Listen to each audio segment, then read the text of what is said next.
Hi, my name is Benny Bray, and this is a presentation of an investigation conducted that involves sea ice concentration estimation using machine learning. For some background, let's have a look back as to why this research was undertaken.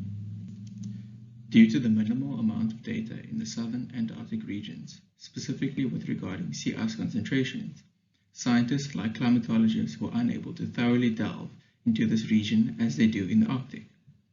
This is a result of the high water vapor content in the atmosphere of the southern region, which inhibits the passive microwave instrumentation from acquiring the sea ice concentration data. Synthetic aperture radar data has the capability to penetrate the atmosphere and provide image data that can be used in a machine learning model to produce sea ice concentration estimates. The Antarctic region has the largest variation of any landmass in the cryosphere. As seen in the figure on the right, the maximum sea ice extent occurs during the winter seasons, and the minimum sea ice extent occurs during the summer seasons. For the purpose of this investigation, the winter seasons were named the freezing period, and the summer seasons were named the melting period.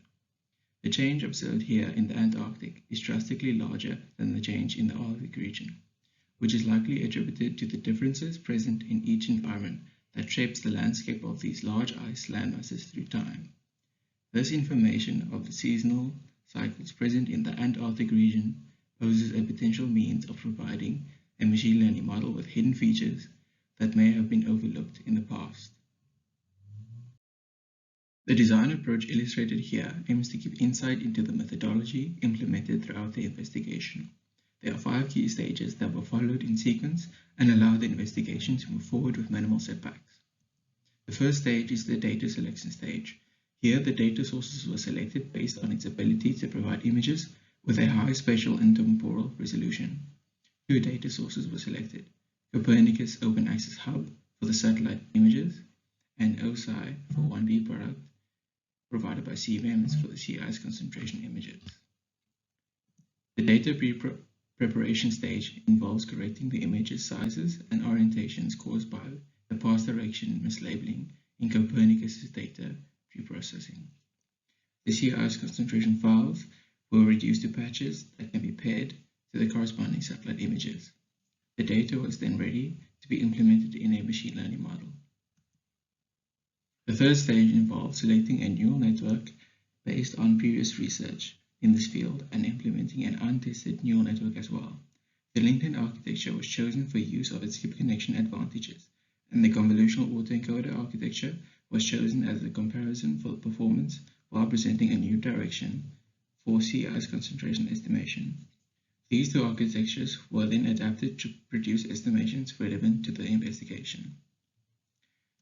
The models were trained in the 4th stage using a loss error weighted with the uncertainty label in the sea ice concentration files. Models were produced for all regions and seasonal cycles relevant to the research. The last stage involved analyzing the performance of each model and selecting the models for the freezing and melting period in the southern hemisphere that give the best performance in terms of visual and pixel accuracy. For the first set of results, we compare the LinkedIn model with the autoencoder model. The LinkedIn model provides a superior prediction in terms of visual accuracy. The autoencoder model has a reddish hue in its prediction and is undesirable. For the second set of results, a comparison of the freezing period and melting period in the southern hemisphere was conducted. Testing on the southern hemisphere during its freezing period, we have 2 models. Model trained on the southern hemisphere melting data produced a model below, and a model trained on northern freezing data produced another model below. As you can see, the model on top produces a much better prediction in terms of visual accuracy, and the bottom prediction shows signs of overfitting. For the melting data in the southern hemisphere, we have the same 2 models but tested on the melting data. As you can see, the top prediction shows a much better visual accuracy in terms of color and edge detection. The third set of results aims to address one of the requirements stated in the beginning of the project.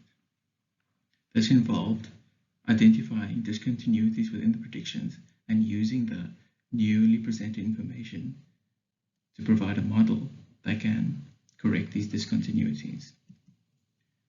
Here we can see a prediction made by the LinkedIn model trained and tested in the Southern Hemisphere during its freezing period. An obvious discontinuity is shown here, but when passing the same satellite image through a model trained on the Southern Hemisphere during its melting period, the prediction is no longer there, thus satisfying the requirement stated initially in the project outline. In analyzing the results, the following findings were made to conclude the research for this investigation.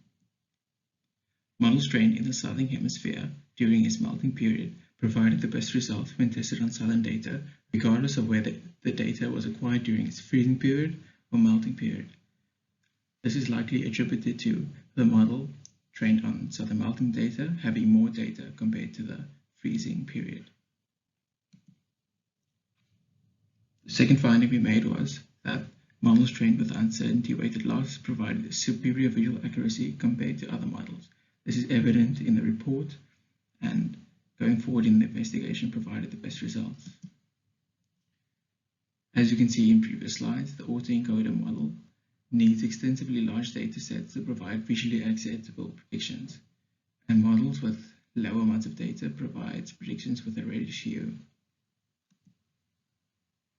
The last finding, which we can conclude, is that neural network architectures based on skip connections and implementing a downsample upsample approach performs exceptionally well in terms of producing C-ice concentration estimations. Thank you.